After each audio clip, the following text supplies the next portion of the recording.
This podcast is being recorded on the lands of the Wurundjeri and Boonwurrung peoples of the Kulin Nation. We pay our respects to their elders, past and present, and acknowledge their ongoing connection to land, waters, and culture. Sovereignty was never ceded. This always was, and always will be, Aboriginal land. Welcome to The Least We Can Do, a podcast about the housing system, what's wrong with it, and what you can do about it. I'm Hugh. I'm Chris. And I'm Michelle. So what are we talking about today? Today we're doing the serious one. We're talking about what to do if the landlord is trying to sell the house out from under you, and also what to do about evictions, what they are, how they work, how they don't work, what you can do about them. It's a scary one, it's a serious one, but we're here to say it's okay. I mean, it's not necessarily okay, but it's certainly not as bad as you think it is, right? And like with my previous episode, a lot of this information is coming from Tenants Victoria, it's coming from Renters and Housing Union Rahu, it's coming from Consumer Affairs Victoria, it's coming from Justice Connect. We're going to put links in the show notes to everything we're pulling from here. Those are all really useful resources. And again, particularly with something as serious as like potential eviction, definitely don't just use what we're saying. Definitely go and read up on that, because those links will also have spots to get advice, get help, which is the first step in all of this. But we'll build up to that, right? We'll start with what happens if the landlord sells the house. This has happened to like neighbors of mine. It's never happened to me yet, fortunately, but like I know it's happened to people I know, right? They're trying to sell the house, and now there's a big sign out the front of your, like in your front yard, and there's landlords or the agents being like, hey, we're going to get people in, right? We're going to come get random strangers into your house. What do you do about that? What are your rights? What can you do? Right. So what they have to do as an absolute first step, they can't just put the sign up, right? They can't just walk into your yard and put up a for sale sign. They can't just rock up at your door and be like, hey, we're doing an inspection. Like, here's someone who might buy the house. They need to serve you with an intention of notice to sell before they ask to enter the property, to do inspections, to take photos for advertising, to get a valuation, any of that. They need to serve you with the intention of notice to sell. It needs to be given to you by mail or by email if you consent, or in person to your hands, right? Mm-hmm. Can't be left in the letterbox, can't be tucked under the door, can't be texted.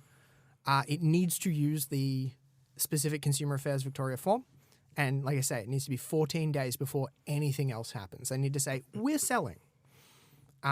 If it's pretty soon after you moved in and you didn't get a thing in your essential information disclosure to say they wanted to sell and suddenly they're selling, talk to Consumer Affairs about that. That might be unlawful what they're doing. Okay. I mean, it's certainly not necessarily, because maybe they changed their mind in like the couple of months you've been in, but maybe they didn't. Maybe they always wanted to sell and they didn't tell you, and that's not on. And they can't just walk into your house, right? The real estate agent or the landlord can never just walk into your house. It is your home. You are entitled to like privacy in your home. You are entitled to determine who does and doesn't get to enter your home, even if you don't own the house, right? There's a certain set of rules to legally enter the house. If they follow them, you need to let them in. If they don't, you don't have to. Okay. You probably shouldn't, I think, but it's a matter for you, right? Maybe it's not worth the hassle. Yeah, I mean, you have to take that into your own hands. Yeah. What are some things that we can look out to that might be those kind of like red flags that something's...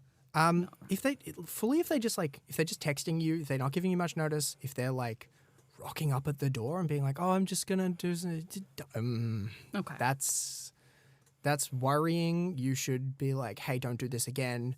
You can, if they repeatedly breach this kind of thing, you can go so far as to go to VCAT and get a restraining order.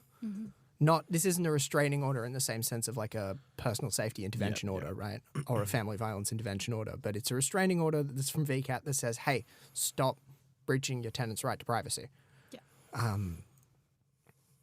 So they have to follow the rules if they want to enter because they're selling the house, right? They need to give you the written notice stating their legal reasons for wanting to enter. This, again, needs to be in person or by mail or by email if you've consented to receiving notices by email.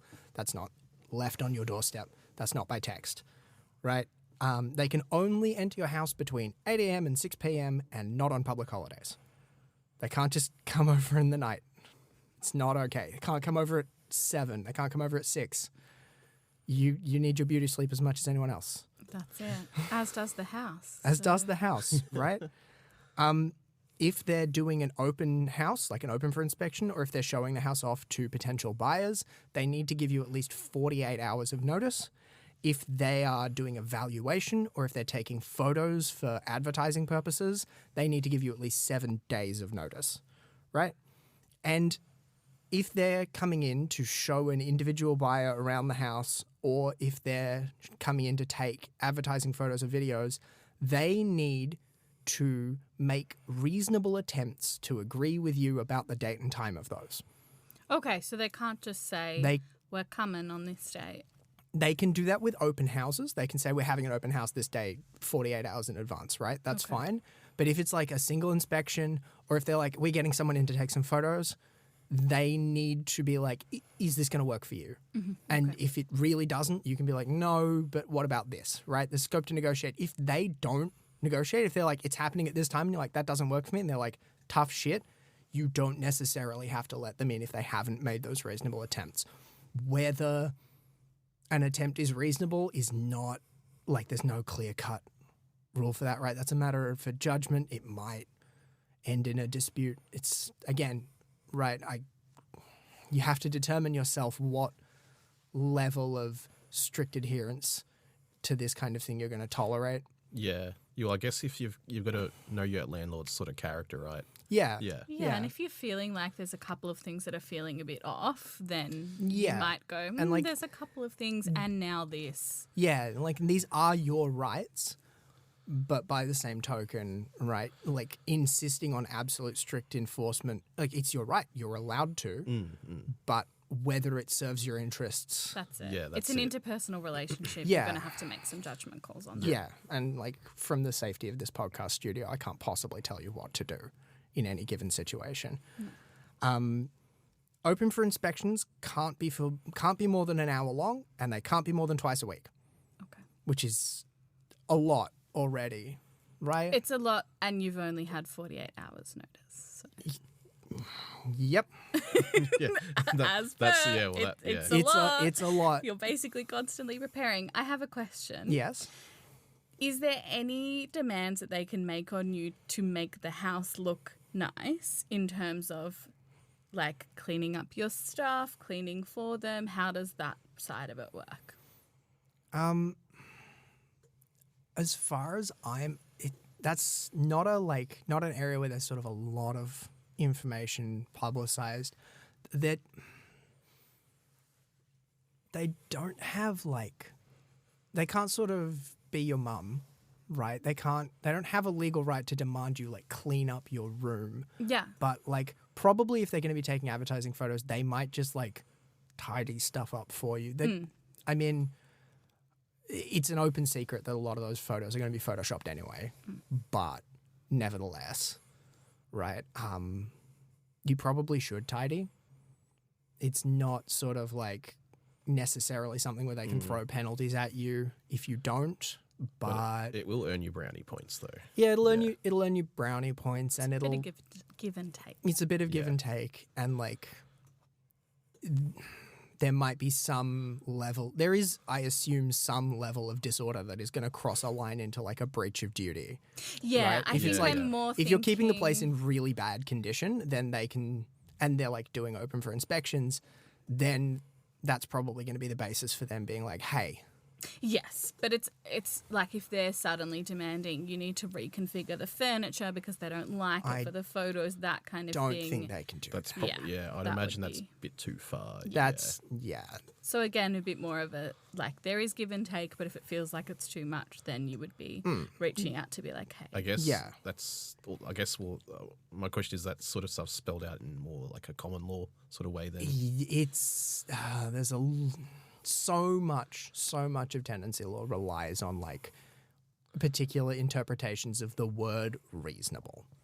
Yeah. And that can Already be- just in this podcast, Yeah, it's and come I mean, up a lot. Yeah. that can mean so many different things. What as we know. reasonability Yeah. is and what it looks like is different situation to situation, and that's the point of it, right? Like, you can't possibly spell out every situation in black and white legislation. There has to be some Of course, wiggle room there for has to be. interpretation. There absolutely has to be, yeah. But it does make sort of But it's unfortunate when you're trying to tell people what their rights are. yeah. You can't just be like, hey, it's Of this. It's like, course. if it's reasonable, what does reasonable mean? I don't know. Yeah. But I think it's good that we're putting out there where there's clear lines Yeah. and then where there's not. There are- because then yeah. there are areas where you're going to have to make some judgment calls for Definitely. yourself. There's also there's some extra rights to privacy around getting photos taken of the place. Like, you can object to photos or videos being taken if they directly identify you or anyone else living at the property, if they reveal any sensitive information about you or anyone else living at the property, or if they show something valuable that would or might increase the risk of your house getting broken into, and it's not reasonable for you to conceal or remove the item. Right? So if it's like your engagement ring in pride of place on your little nightstand, right? And they can just be like, and you're like, oh no, don't take the photo because that's too valuable. Your house might get broken into. They can probably just be like, well, can you take it off? Can you put it in the drawer while I take the photo? That's probably Pretty- fine. I think that seems reasonable. That I seems was going to reasonable. say, yeah. If it's like a massive TV or like a big gold statue, if you're renting but have big gold statue money, then you might be able to be like, hey, don't take a photo of that. And they might be like, well, throw a blanket over it. And that might be reasonable, might not, depending on the thing, depending on how hard it is to do all of that, right? That's, Yeah, they can just Photoshop it in. yeah. And if you object to any of the photos, then they need to run them by you before they post them anywhere. Okay. You'd be like, don't take that photo because my driver's license is in it. And then they'll have to be like, oh, okay, here are all the photos we took. What's okay from here? And you'd be like, oh, that one's got my license in it. And that one's got a photo of me, but the rest are fine. Something like that. The fun thing is you're entitled to compensation. Yeah, no one knows this, or almost no one had knows no this, idea. right? If for every inspection, for every open house, you are entitled to get $30 or half a day's rent, whichever's greater. Usually this is just going to come in the form of a rent reduction. They're going to be like, all right, $30 off, for 3 sales inspections, $90 off the rent this month. But maybe they're going to do it in a more hassle way and you have to pay your full rent and then they're going to pay you $30 every time. Maybe they just Venmo you or whatever on the occasion. Whatever it is, you are entitled to that compensation for these intrusions on your life. Yeah, $30 or half a day's rent, whichever's more. Yeah. Usually that's going to be half a day's rent these days. Yeah, I was going to say. But Either way, it's a little Either bit way, of a silver it's lining a little to bit of a silver an lining. Yeah, inconvenience. $90 in your pocket's better than nothing. yeah, it's That's better than it. nothing. And another really important thing to mention is if you or any tenant is potentially affected by personal or family violence, you've got extra protections. There's a big list of them and they're a bit technical. So I think this isn't the place to go into detail. But if that does apply to you, then go look up the Thames Victoria website. Has a lot of good information about this kind of thing because it's an important issue and it deserves more time than we can give it here. Yeah, absolutely. But what if you're getting evicted? Oh no. Oh, no. Because selling the house, once the house is sold, theoretically, Well, then you if have it's- nowhere to live. if it's sold with vacant possession, if it's sold and it's not sold with vacant possession, then you keep living in it. Particularly, this is important if you've got a fixed term lease. You can't be kicked out before the end of your fixed term lease. So if you're signed on for a year and the house gets sold 6 months in, you've got a new landlord for the next 6 months, but they can't kick you out, Got it. right? But usually what'll happen is you get served a notice to vacate. And you look at this and it's got a big date on it and you go, oh no, I'm being evicted. This is it. That's not necessarily the case. Don't panic is a good first step here, right? It's not an eviction notice. It's the start of a process potentially. It can be contested, it can be fought, it can be overturned, it can be stopped or averted. It's not open and shut, right? The process is roughly, we'll go into more of the detail about each step, but the process is basically this, right? You get the notice to vacate, it's served on you. served in the legal sense, so by registered post, by email if you've consented to that, or in person. It's not even by regular mail, right? It has to be registered post. It says termination date. It says you're going to leave by this date, right? If you decide that you wanted to move out anyway and that date works for you, fine, sure. If you don't want to leave your home, then you don't necessarily have to, right? If you don't leave by the termination date, the landlord has to apply to VCAT for what's called a possession order. Mm-hmm. And that is a stage where a lot of this stuff gets contested. If the possession order gets granted, if VCAT grants the landlord the possession order, the landlord then has to apply to VCAT to get a warrant of possession, which is a different thing from a possession order. Mm-hmm. The possession order is VCAT saying, yes, you can take possession of the house again.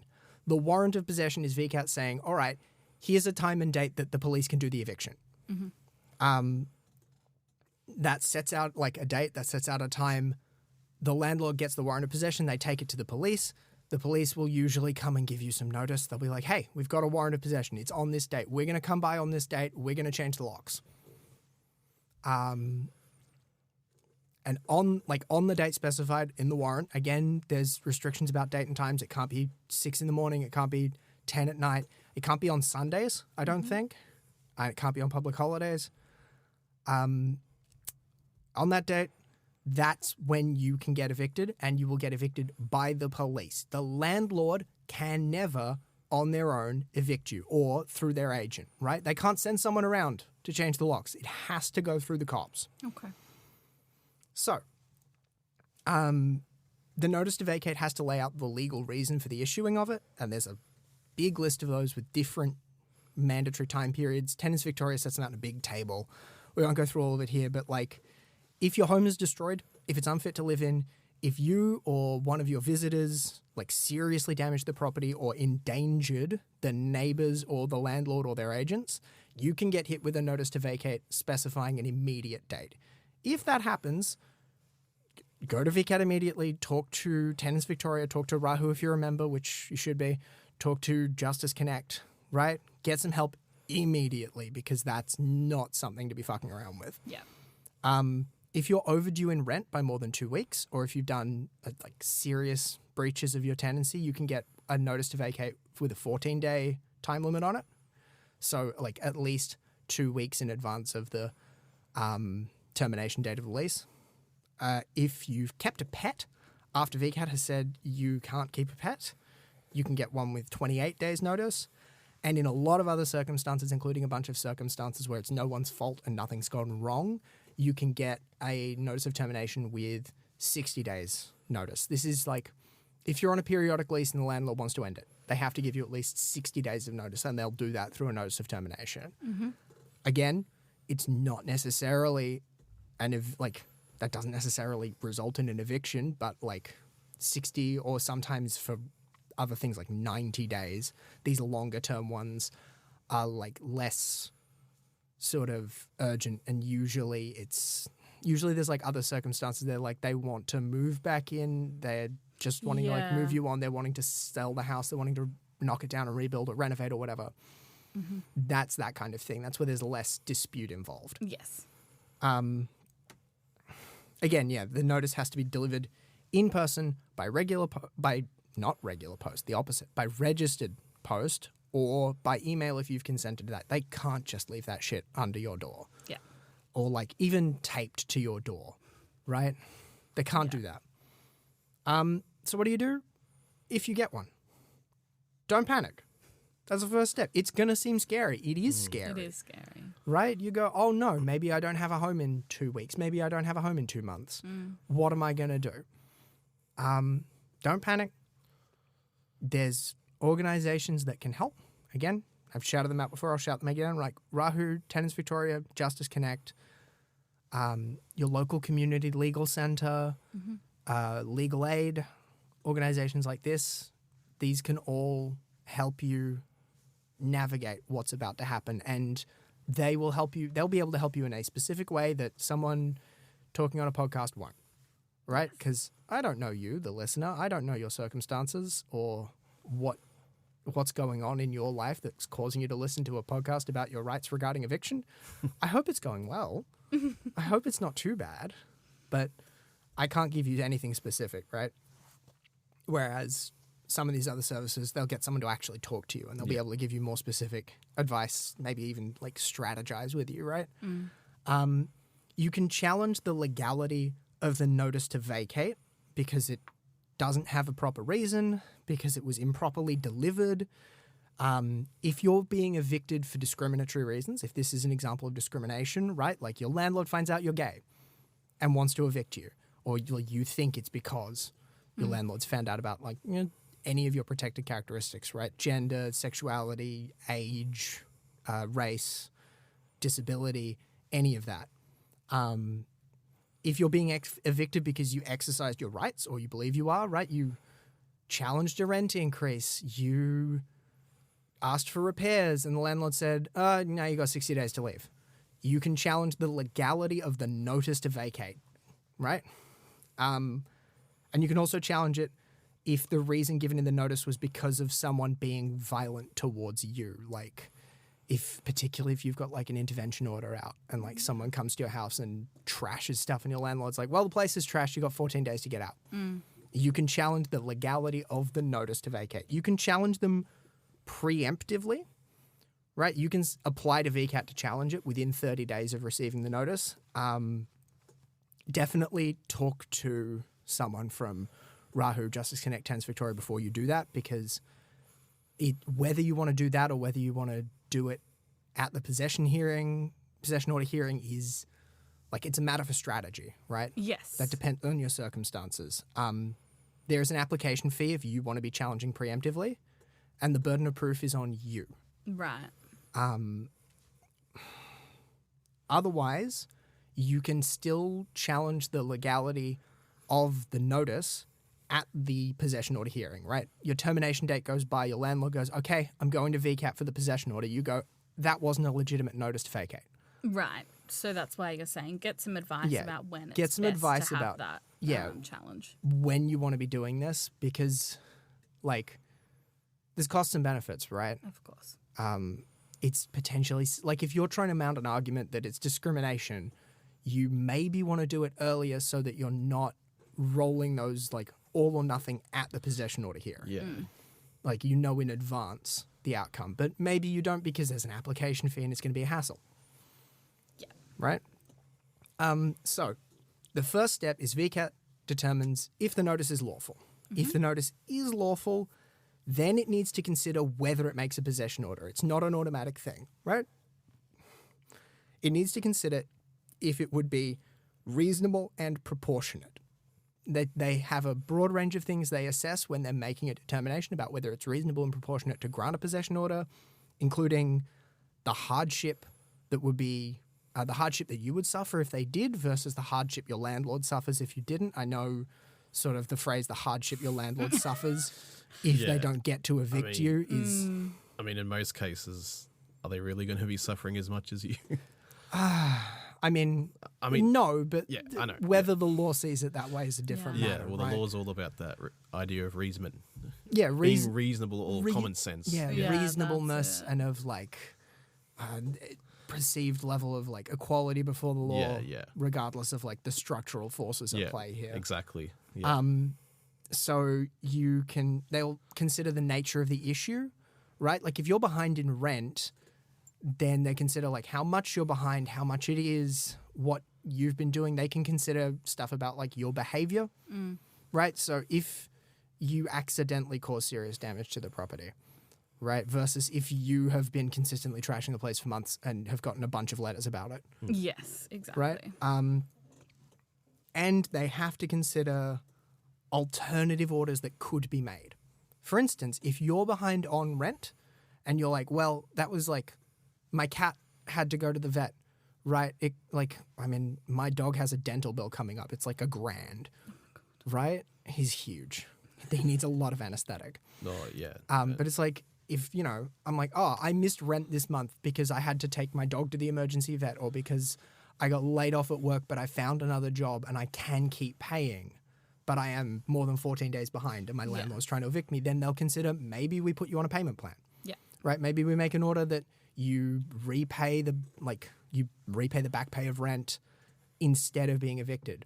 Or if it's because like you've breached your duties of like keeping the place in good repair, if you've seriously broken something, right? Maybe they're like, all right, we make an order that you get it fixed and you don't do it again, instead of making an order that you get kicked out, right? This is also in cases of like if you're getting kicked out for threatening or endangering your landlord. I haven't had an experience with that one, but reading between the lines on a lot of like official literature about it, there's some capacity for landlords to use, oh, I was being threatened in response to any pushback. Like some of them might do that kind of thing. And so being like, oh yeah, no, like we were having like a disagreement about whether this repair needed to be done and when, and like I got a bit heated. And yeah, I think I definitely have had stories like that where it's not where people are being necessarily like angry or pushing back. It's just that they talk loudly, like, and then that's been interpreted as them being threatening. Oh Yeah. used as evidence. Yeah, so I think like especially like one of my mum's friends is like, she's Greek, right? So they naturally talk very loud and very boisterous, and she had an experience like this with a landlord. Like, oh, they were being threatening. Yeah. Yeah. And so like in circumstances like that, maybe you want to sort of present evidence that like that wasn't what you were doing. Maybe you want to talk about what was actually happening, but maybe the end result of that is that VCAT makes maybe they find that the notice is legit and maybe they make an order that says, hey, don't be threatening towards your landlord again, right? Instead of saying, hey, you're out on the street or whatever. Well, not you're out on the street, right? That's not how this works. But like, hey, we can get we'll give the landlord permission to get a warrant to evict you. So if VCAT finds that the notice is legit and if they find that a possession order is proportionate and reasonable in the circumstances and they can't make an alternative and they've considered everything they need to consider and they make the possession order, you can then also still apply to VCAT to postpone issuing the warrant of possession. You can be like, hey, all right, sure, you can issue this like possession order, sure, that's issued. The landlord is going to evict me, but I need at least 30 days to find somewhere else, or like I just need 3 weeks to get my stuff out. Something like that. You can still present that then at the possession order hearing.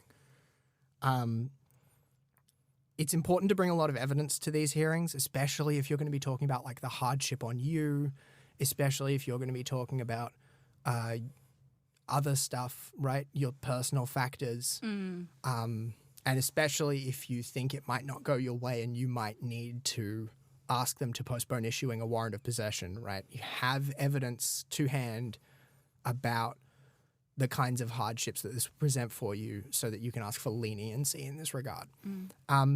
If you miss the hearing and VCAT does make a possession order, you can still apply to have them reopen it, or like it's sometimes called a review, it's sometimes called reopening the hearing. Do this as soon as possible, obviously. The best bet is to go down to VCAT and do it in person. Okay. Like at the desk. Get it then and there so that there's no delays. And then they can like cancel their possession order while they rehear the hearing, right? Yeah. I imagine you'd have to have a pretty good reason with evidence. Yes. Bring your evidence, bring like a medical certificate, bring a stat deck, whatever it is. Yeah.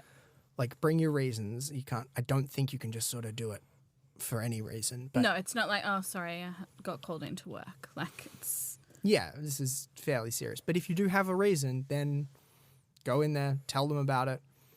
If they've already issued the warrant, you can call your local police station and say, hey, listen, you've been given a warrant of possession about me. I've reopened the hearing at VCAT. It's no longer valid. Like, here's the case number. Yeah, right. Don't come and change the locks, please. Yes, to stop that in its tracks while... Because it wouldn't be legitimate, but it would be a massive hassle. Yes. You don't want to get back from talking to VCAT to your home and find that the locks are already changed. Yeah, you don't want to do that. And the final thing, like, even if none of this has gone your way, it's still really important to remember that you do still have rights and there are still processes to be followed, and only the police can evict you.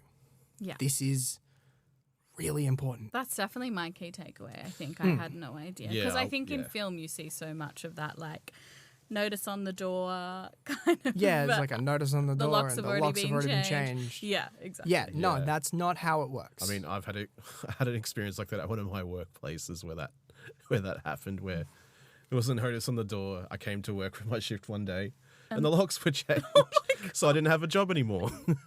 Great. wow. Yeah, So commercial tenancies are slightly different from course, residential. yeah. I've seen that kind of thing happen. Like I've seen like a notice of possession, or like notice that a warrant of possession has been issued, stuck up on like it was a ghost kitchen near me, right? Mm-hmm. It was like one of those one of those like Uber Eats. Yeah. yeah, one of those like Yeah. Uber Eats things that's like a New York Minute Burger restaurant And and it's a like Dairy 5 Bell in 1 and a restaurants, like yeah. fried chicken place. Yeah, And it had been abandoned for ages. Mm-hmm. Everyone, it seemed, had just like walked out, which I think there was a notice from the workers being like, we're walking out because these conditions are shit, which good on them, Yeah, frankly. fair. But then, yeah, it's slightly different with commercial tenancies. But residentially, only the cops can do it.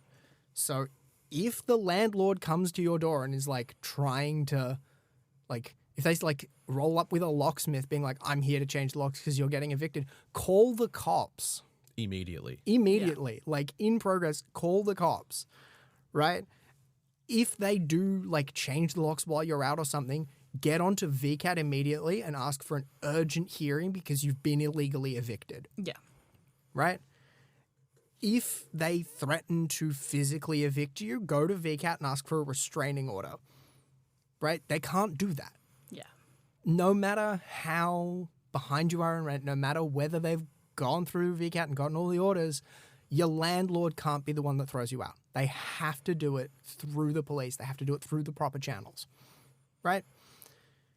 If you do get illegally evicted, that's a serious, serious matter. Go to Consumer Affairs about it, report it, and go to Residential Dispute Resolutions Victoria, RDRV, because you can get compensation for the damages inflicted on you, particularly like if any of your stuff gets left behind. Take photos of your stuff as it is in there, especially if you think you might have to leave some of it, because your landlord can't just throw it out and they can't sell it.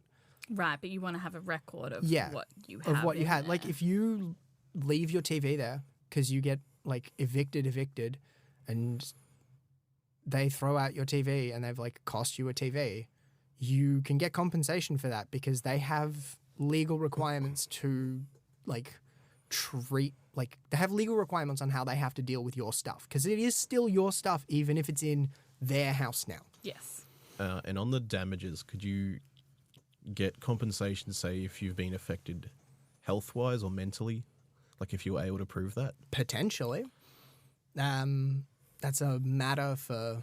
ultimately, that'll be a matter for like what RDRV determines what VCAT then determines. But yeah, potentially. I mean, yeah, if you And had if a you're, written like- notice from like your psychologist stating that this is like mentally affected them, they would probably take Yeah. that seriously, right? And if Yeah. you're like, I don't know, if you had to move into like, you had to stay in a hotel or yeah, something. or emergency housing or something. Or like right? emergency housing and it was expensive, keep that kind of records if you've been illegally evicted because, yeah. And again, go to Consumer Affairs because this is like a serious matter and they can do like, Yeah. they can throw down, that's the kind of thing where they will seriously throw down about. Yeah. So, As they should. yeah, Yeah, as well it's they not on, should, yeah, 'cause right? it's It's not on, not yeah. okay. I mean, I think it should be criminal, but that's just me. I agree. Yeah, I But, agree. It should be criminal. Yeah. It should be, but as it stands right now, it is nevertheless like Common law, yeah. and it's not common law. It's it is an offense. It's just not like one that the cops can throw you in jail for. yeah. It's one I that getcha. Consumer Affairs can throw fines at you for. Yes, yeah. And they will, which is something, right? It's not going to get your house back, but It's better It's a than silver nothing. it's at lining. least something. It's better than nothing, yeah. And That's if you don't go after this, then there's no record of this having happened. Because if Consumer Affairs hear about an illegal eviction from a landlord and they look it up and there's like 3 of them on the books, then that's when it's going to be like book throwing And time. with that as well, like as a tenant, are you able to look up like the landlord's or real estate agent's history on that sort of thing? Kind of. Consumer Affairs maintains a database where they list infringements by real estate agents and by landlords. It's not huge because a lot of these kind of disputes get resolved before it becomes like a formal finding of misconduct. Yeah, I can imagine because they don't want to deal with all that. Yeah, Yeah, because it's a huge pain. So it's not a long list, but it is there. And like that's good to know. a bunch of them are about real estate agents underquoting, which, that list is going to keep expanding. It's going to keep expanding forever. But there are like residential tenancy breaches on that list as well, for instance. Okay. So yes, there is a database. It's not complete. But if they're on there, then at least you know. Yeah, if you they're know on, what I mean? if they're on there, then you've got a actually on warning. there. There's also Jordan Vandenlam, Purple Pingers, runs a separate shit rentals database That's right. Yeah, that includes like details of properties and details of landlords that like that are known to be dodgy. his what do you call him? His audience, I guess, has submitted. That's not like verified, Of course. Yeah. right? He's that's not double checked by anyone. That's not. It's like Google reviews. Yeah, but it's like for- it's like Google reviews for shit rentals, yeah. right? It's not sort of the same kind of Yeah. finding of guilt No. that a Consumer Affairs investigation But I mean, results in. if But there's a having lot a of look. yeah, but I mean, if there's a lot of people saying, there's a pattern going on here, you're going to be more likely like, all right, Yeah, you can at least be informed Go in of with what your eyes people. You can open. be informed of what people are saying, yeah, Yeah. right? And take that how you will. Yeah. All right. Did anyone have any more questions about evictions and about the house getting sold out from under you and about this other kind of serious stuff? I don't think so. That was very comprehensive. I hope I never have to follow the steps, but I feel more informed. Yeah, this is the episode where I hope we get the least listeners, Yes, definitely. right? I hope people listen to this so they know what to do, but I hope people don't have to listen to this. Yes, Not yeah. scrubbing through the Yeah. podcast being like, I just got a notice to vacate. What do I do? What do I do? Yeah. Because I hope it never happens to anyone, right? It sucks. It's incredibly disruptive. It shouldn't happen. No, I mean, everyone deserves a safe home. Everyone deserves a And safe home. Without a safe home, you can't really be successful in life. No, well, you can. You can, but like But it's certainly harder. yeah, the odds are stacked against you. Yeah, And everyone deserves security in their home. You deserve to like not feel like you're constantly on the edge of precarity, yeah. right? So I hope this is helpful, and I hope it doesn't need to be helpful. Yeah, I hope no one listens. I hope no one listens to this. And if this is happening to you, there is help available. There are organizations that can help you. Your local community legal center, Legal Aid, Rahu, if you're a member, Tenants Victoria, Justice Connect. The links will be in the show notes. Yeah. Go there, talk to these people.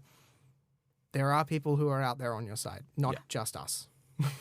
And We're on that's your it, side too. even- I believe in we're you. on your side, but yes, we're not the specialists.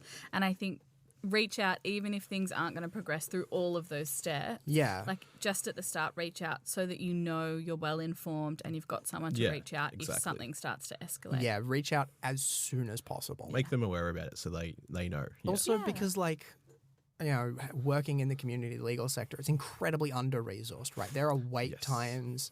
It takes a while. Even if you've got urgent problems, it's not necessarily you're going to get someone on the end of the phone who can help you right then and there, right? So you've got to get going early to give everyone time to get their stuff together, look at your case properly, give you good advice. Yeah, you got to set yourself up for success. Yeah. Because, calling Tenants Victoria's helpline and being like, there's the cops at my door right this very second, they're not going to be able to help you nearly as Yeah. much as if you go, hey, I just got a notice to vacate. I've got 14 days, right? They'll be like, all right, yeah, sure. Here's some help we can give you now, and here's what we can do over the next 14 days, right? We'll keep in Exactly. touch. Yeah, absolutely. So, yeah, act early, get help early. I hope you never have to. That's it. Right. Thanks for listening. This has been The Least We Can Do. All the resources we've discussed in each episode are going to be linked in the show notes, so head on down there and take a look at those if you need to do some more reading. We'd like to thank everyone who's worked with us, particularly our media production team, and we'd like to thank you for listening.